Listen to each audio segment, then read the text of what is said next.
அனைவருக்கும் வணக்கம். தெய்வீக பலன்கள் சேனல் சார்பாக தங்களை அன்புடன் வரவேற்கிறோம். இன்று நம் காணொலியில் காண விரும்புவது கர்ப்பிணிகள் சுகப்பிரசவம் நடக்க வணங்க வேண்டிய புண்ணிய ஆலயங்கள் என்ன என்பதை பற்றி இந்த காணொலியில் பார்க்கலாம். வாருங்கள் காணொலிக்கு செல்லலாம். மறக்காமல் ஒரு சப்ஸ்கிரைப் செய்யவும். முக்கியமாக கர்ப்பிணிகள் திருச்சி மாவட்டம் தாயுமானவர் திருக்கோயிலை வழிபட சுகப்பிரசவம் நடைபெறும். கர்ப்பிணி பெண்கள் தங்களுக்கு சுகப்பிரசவம் ஆக வேண்டும் என்பதற்காக இந்த கோவில் இறைவனையும் இறைவியையும் வழிபடுகிறார்கள். இறைவன் தான் படைத்த எல்லா உயிர்களிடமும் கருணை காட்டுகிறார். அதுவும் அவர்களுக்கு துணையோடு யாரும் இல்லை, தன்னையே நம்பியிருக்கிறார்கள் என்னும் போது ஓடோடி வந்து உதவி புரிவார் கடவுள். அப்படி ஒரு திருவிளையாடலை ஈசன் நடத்திய இடம்தான் திருச்சி தாயுமானவர் திருத்தலம்.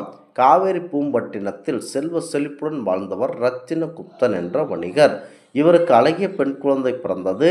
ரத்தினாவதி என்ற பெயரில் வளர்ந்து வந்த அந்த பெண் பருவமடைந்து அவளுக்கு திருமணம் செய்ய பெற்றோர் முடிவு செய்தனர். இதனை அடுத்து திருச்சிராப்பள்ளி மாவட்டத்தில் இருந்த தனகுப்தன் என்கின்ற வணிகனுக்கு தன் பெண்ணை சிறப்பு திருமணம் செய்து கொடுத்தனர். ரத்தினாவதி தனது கணவருடன் திருச்சிராப்பள்ளி மலைக்கோவில் தெற்கு வீதியில் அமர்ந்திருந்த இல்லத்திற்கு வாழ்ந்து வந்தனர். தாய் வரத தாமதம். முக்கியமாக சிவபக்தியான ரத்தினாவதி தினந்தோறும் சிவபெருமானை வழிபட்டு வந்தால் இந்த நிலையில் ரத்தினாவதி கருவுற்றார்கள். சில மாதங்கள் சென்ற நிலையில் அவளது கர்ப்ப காலம் முடிந்து போன பேறு காலம் வந்தது. ரத்னாவதியின் தாயார் தன் மகளுக்கு உதவியாக இருக்க வேண்டும் என்று எண்ணினார். எனவே பேறு காலத்தில் தேவைப்படும் காய மருந்து, தைலம் போன்ற பொருட்களுடன் பூம்புகாரில் இருந்து காவிரி வடகரையில் வழியாக திருச்சியை நோக்கி பயணித்தார். பல ஊர்களை கடந்து வரும்போது பலத்த மழை கொட்டியது. பெருமழை காரணமாக காவிரி வெள்ளம் பெருக்கெடுத்து ஓடியது. சரியான பாலங்கள் அந்த நாளில் இல்லை. வெள்ளப்பெருக்கால் படகு சவாரியும் நின்று போனது. ஆகவே ரத்னாவதி தாயாரால் அக்கரைக்கு செல்ல முடியவில்லை.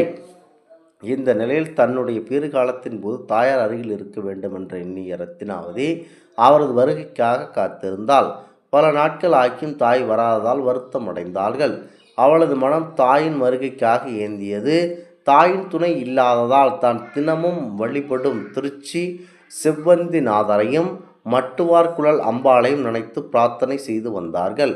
பக்தையின் மன வருத்தம் வேதனை பொறுக்க முடியாத ஈசன் ரத்னாவதியின் தாய் போன்ற நரைத்த தலை, தளர்ந்த நடை என்று கையில் கோலூன்றியபடி பேறுகால மருந்து பொருட்களுடன் தாய் வீட்டு சீருடன் அங்கு வந்து சேர்ந்தார்.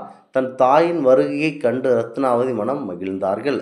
தாயை போல வந்த இறைவனும் ரத்னாவதிக்கு தைலம் தடவி மருந்து போன்றவற்றை கொடுத்து பேறுகால உதவிகள் அனைத்தையும் செய்தார்.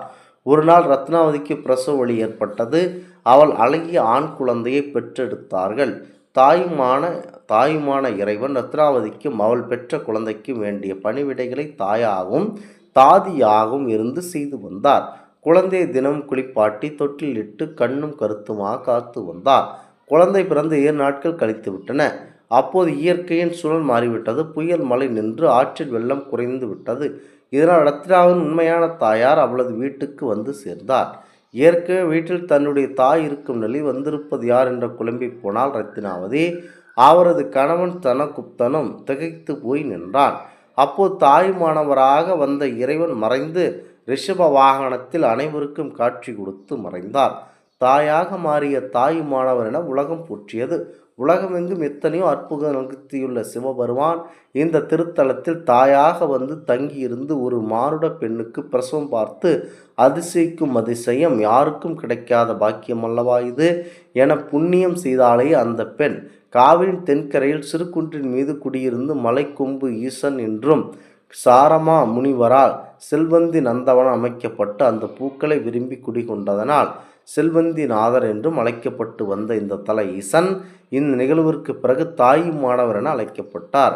சாரமான முனிவர் உறையூர் சோழ மன்னன் உதாசீனப்படுத்தினான் என்பதற்காக மேற்கு புறமாக திரும்பி உறையூரில் மண் மலையை பெய்ய வைத்து மன்னனுக்கு தண்டனை கொடுத்த இறைவன் தன் பக்தையான ரத்னாவதிக்கு தாயாக வந்து தலைப்பிரசவம் பார்த்தார் என்று சொல்லும்போது இறைவன் தனது பக்தர்களுக்காக எதையும் செய்வார் என புரிகிறது. குறிப்பாக மலையடிவாரத்தில் மாணிக்க விநாயகரும் மலைமுகட்டியில் உச்சி பிள்ளையாரும் விற்றிருக்க மலையில் இடையில் தாயுமானவர் திருக்கோயில் அமைந்துள்ளபடி படி ஏறி சென்றால் அங்கு பெரிய லிங்கத்திற்கு வரும்போல் சிவபெருமான் அருள் பாலிப்பது என்பது ஐதீகமாகும். இந்த கோயிலுக்கு பெண்கள் சுகப்பிரசவம் நடக்க நேர்த்தி கண் செலுத்துகிறார்கள். அவ்வளவு சிறப்புமிக்க கோயில்தான் இந்த தாயுமானவர் கோயிலாகும். அடுத்ததாக தஞ்சாவூர் திருக்காவூர் கர்ப்பகாட்சிமை கோவிலாகும். கர்ப்பிணி பெண்களின் வேண்டுதல்கள் என்னவாக இருக்கும்? சுகப்பிரசவம் ஆக வேண்டும் என்பதுதான் முக்கிய வேண்டுதலாக இருக்கிறது. அப்படி சுகப்பிரசவம் நடக்க அருள் புரிக்கிறார் தஞ்சை மாவட்டம் திருக்காவூரில் எழுந்தருளியுள்ள கற்பகராட்சாம்பிகை அம்மன். இந்த கோவிலுக்கு வரும் வெளியூர் வெளி மாவட்டங்கள் மற்றும் வெளிமாநில பக்தர்கள் எண்ணிக்கை அதிகரித்து கொண்டே நாளடைவில் வருகிறது. இந்த கோட்டையை சுற்றி பார்க்கவும் இந்த கோவில் பெருமை அறிந்து கொள்ளவும் சென்று பாருங்கள்.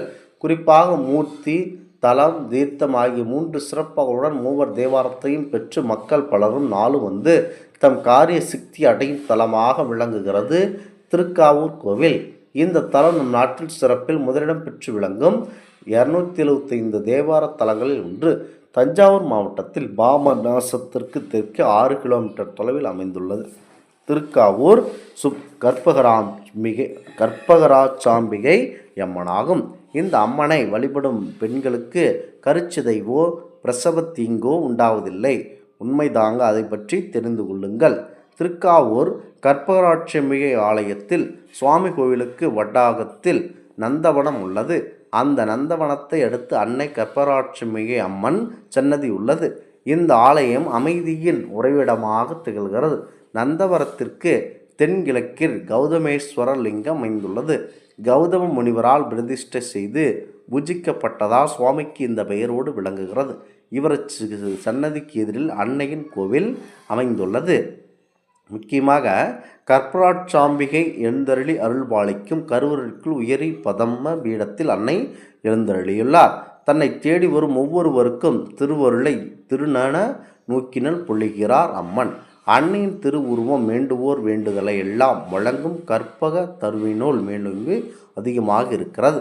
அமைதியான திருமுகம், அரும்பும் புன்னகை அமைந்திட உதடுகள், காண்போரின் கண் மனதை கரைத்து காலடியில் கீழ் விழ வைக்கும் கருணை கண்கள், அவ்வளவு சிறப்புமிக்க கண்களாகவே இருக்கிறது. அன்னையின் திருக்கரங்கள் 4 வழக்கரம் பயமளிக்கிறது. இரட்கரம் கருச்சிதைவை தடுப்பது போன்று வயிற்றின் கீழே அமைந்துள்ளது. மேல் நோக்கி உயர்த்தியபடி மற்றொரு வலகரம் அன்னையின் மாலையையும் மற்றொரு இடகரம் தாமரை மலரை பிடித்துள்ளது.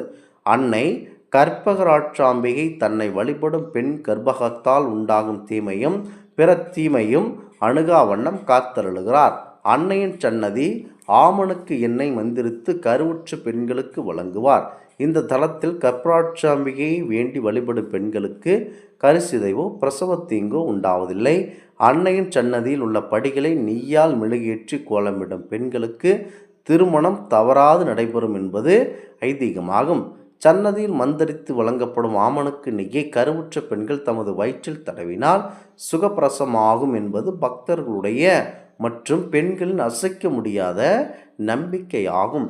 இந்த ஆன்மீக தகவல் உங்களுக்கு பிடித்து இருந்தால் தெய்வீக பலன்கள் சேனலை கண்டிப்பாக சப்ஸ்கிரைப் செய்து கொள்ளவும். மீண்டும் ஒரு நல்லதொரு காணொளியில் உங்களை சந்திக்கிறோம். நன்றி, வணக்கம்.